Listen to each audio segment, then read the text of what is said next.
Hey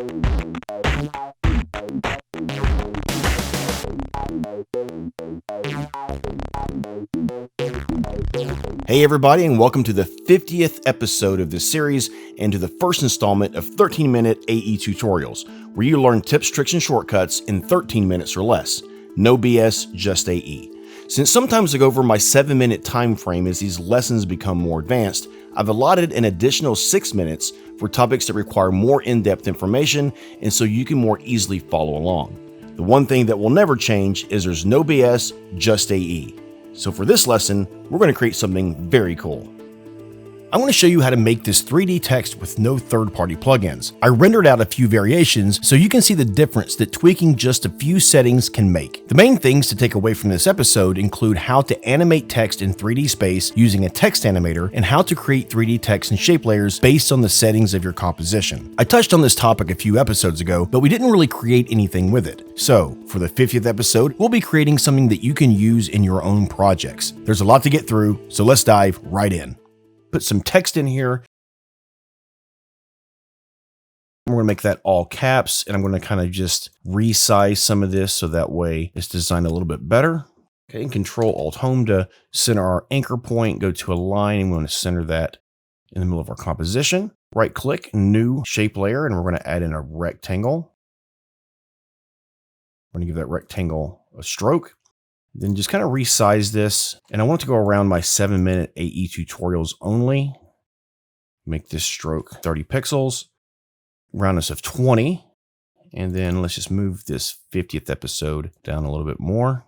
Make the color of my shape layer the same color as my text. Now let's add in a new solid. I'm just going to call this background, and we're going to move it underneath. Open up our shape layer here, and we're going to add a trim paths. Put a keyframe for end percentage at 100%, move that to about a second and 10 frames. Go back to the beginning and bring that down to 0 so that way it animates in like this. This is a butt cap. I want to make that a round cap. So open up our stroke settings, under line cap, change that to round cap. And then I also want to start about right there. So that way it comes from the top left corner and moves around. I'm going to be using Text Animators, and I could do a whole series of tutorials on Text Animators. For purposes of this tutorial, just follow along with what I'm doing, and if you use the same settings I'm using, you should be fine. So let's add in a position, and then if you hit Animate again, you can select this Enable Per Character 3D.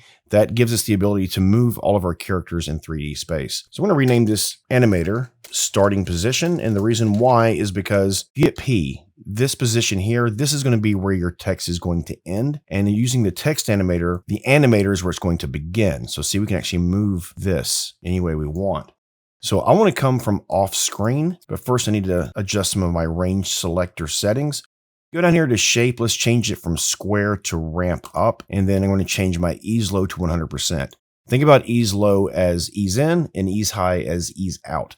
What's going to be animating this is the offset percentage, and you can go anywhere from -100 up to 100, and depends on really what this shape is. For ramp up and ramp down, your range is going to be -100 to 100. If you use something like square, your range is going to be from 0 to 100. So you're going to leave the start and end percentage alone and just animate this offset. Put this back to ramp up. Let's move our position for our animator. We're going to move it back, say 2500 pixels. And as we can see, it doesn't push back all the way because our offset percentage is at 0. So we need to go all the way back to -100 and move this so it's completely off screen. Put a keyframe for offset at -100, go to about 110, increase it to 100. And as you notice, it comes in one character at a time. You can also make this animation come in one word at a time by just changing your based on setting, or you can even do one line at a time. And see how it kind of overlaps. If you had this set on square and this set at 0, it would come in one word, then the next and the next, like that. So I like it better where it kind of overlaps. Just remember to adjust your offset percentage based on your shape. Again, ramp up and ramp down. Your range is -100 to 100, and square is going to be from 0 to 100. So I'm going to change this back to characters, and something that's going to make it look a little bit better is you have this option for randomize order. It defaults to off. If you set it to on, the characters kind of come on in a random way. So I just think that looks a little bit better. Okay, now we need to add in a few more things to get the look we're going for. First, we're going to make this shape layer 3D. Also make our background 3D. So open up our position and scale for background. Let's push this back about 50 pixels and increase the scale to 200%. Okay, and now let's go to Layer, New, Camera. Layer, New, Null Object. Make that 3D. I'm going to rename this to Camera Control and parent our camera to the Camera Control Null. I'm going to make both of these the same color. Make our text and our shape layer fuchsia. Background, I'll make none. Layer, New, Light. We'll call this shadows. This will be responsible for casting our shadows. So we want it to be a point light and shadow darkness and diffusion set to 50%. Make sure this is checked for cast shadows. And then we want to add in one more light. I'm just going to make this an ambient light, and we can just name this ambient light. I'm just going to hide that ambient light for now.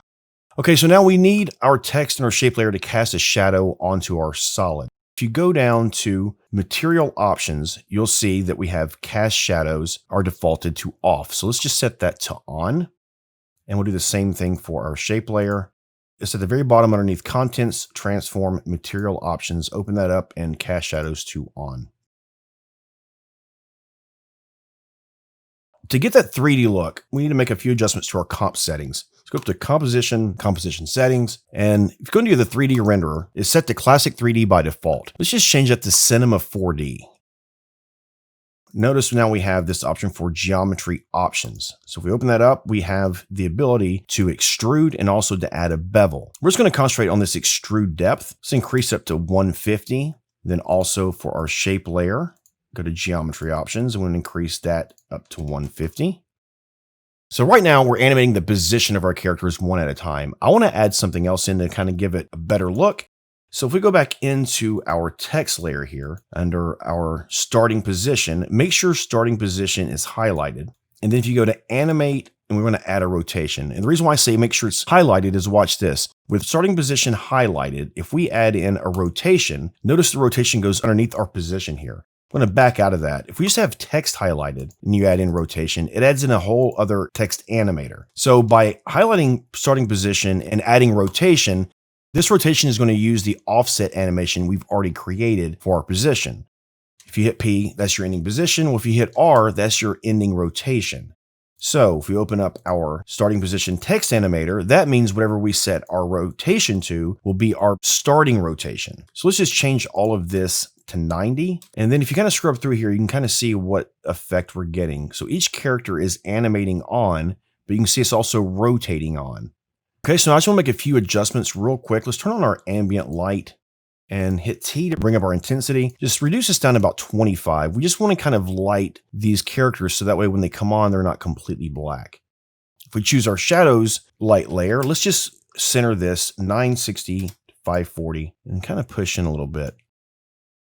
Okay, so I want to change the color of some of my text. So let's just highlight this 50th episode. The way I did that was with the text tool, I just double clicked on 50th episode, and then we can go over to our character panel, change it to whatever color you want. So that now that's white. And if we click on for AE, I want to make that maybe like an orange. Hit T for our shadows layer. I just want to kind of tweak with this a little bit more, just get it maybe a little bit darker. Okay, let's open up our camera control. We're going to open up our position and our rotation. I want to put a keyframe for position, Y, and Z rotation. Go down to about where the animation ends. Let's put another keyframe for Z and position. Go down to about 5 seconds. And then I'm going to put another keyframe for Y rotation and position. Let's go back to the beginning of our layer. Let's make our Z rotation -90. We'll make our Y rotation -10. And we're going to push in on this about 500 pixels. And then we're going to come down to the end of this animation at 5 seconds. And let's just make our Y rotation. We're going to rotate that 10 degrees. And then let's just push in on this. If you hit your quotation marks, it'll pull up your guides. Let's go to Layer, New, Adjustment Layer. And we're going to call that CC for color correction. Go to Effect, Color Correction, Curves. And if you put this effect on an adjustment layer, anything below it will be affected. So this curves is being applied to everything. I also want to add in another adjustment layer, and we're going to call this blur. If we go to Effect, blur and sharpen, fast box blur, repeat edge pixels, make that about 7. If you go up to your text tool, let's just choose an ellipse tool and double click it, and that will put on a mask for us. See, our mask is set to add. Let's change that to subtract. That way it will blur out everything on the outside of this mask. Hit F to bring up our feather, and we want to make this about 250 pixel feather. Just want to add in one more thing. Go to Layer, New Adjustment Layer. I'm going to call this Lens Flare. If you go to your effects and type in Lens Flare, double click on that. And then we're going to set this to 105 millimeter prime. Make sure it goes underneath your color correction layer. Just click on up here where it says Lens Flare. You get the ability to move this manually. Alt click on Flare Brightness. We're going to do a wiggle expression, wiggle 1, 15. We also need to put a wiggle expression on our camera control. So P to bring up your position, alt click on position. We're going to wiggle 1, 7. And then I'm also going to set another one on our ambient. So if you hit T, alt click on intensity, wiggle 1, 15. And if you right click on that and choose copy expression only and go to your shadows layer, control V, it will paste that expression. Okay, and I'm just gonna make a few more adjustments here on my color correction, get a little bit more dramatic. One of the things to keep in mind whenever you change your comp settings to Cinema 4D, it's going to really eat up a lot of your RAM. So your previews and your renders are going to go a lot slower. And ideally, you would want to add a motion blur to this, which is going to make it even slower. Motion blur doesn't work whenever you have Cinema 4D set for your 3D renderer. And also you can't add effects and you can't add layer styles, but there is a way to get around this. So say if you wanted motion blur here, you can add a new adjustment layer. We'll call that motion blur. If you go to your effects, type in motion blur, it's the CC Force motion blur. Double click on that and you'll notice now we can see motion blur. Maybe make 16 samples. This is going to really slow down your preview. So I recommend if you add a motion blur, just disable it until you're done editing. So just a few things to keep in mind. When you're using text animators the way we use them in this lesson, think of the values of your transform properties of your layer as the end values of that animation. The start values of your animation will be determined by the text animator. If you want multiple properties to be animated in the same way, stack your properties within one text animator as opposed to stacking individual animators. If you stack text animators, you'll need to animate each one of them. If you use one text animator, then everything can be animated using just one set of keyframes.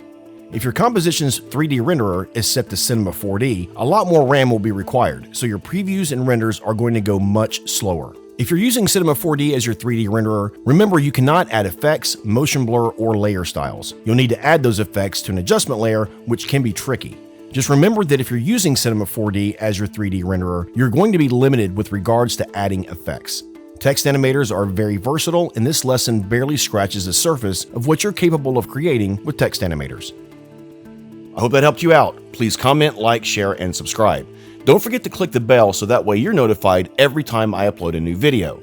I would love to get your feedback about this lesson and also hear about any topic you would like to see covered. Don't forget to sign up for my Udemy course, The Power of Shape Layers. It's a comprehensive course that takes you through every aspect of how to use, create, and incorporate shape layers into any project. I'll put a link for that and for the project file in the description below. Thanks for watching, everybody. I'll see you next time.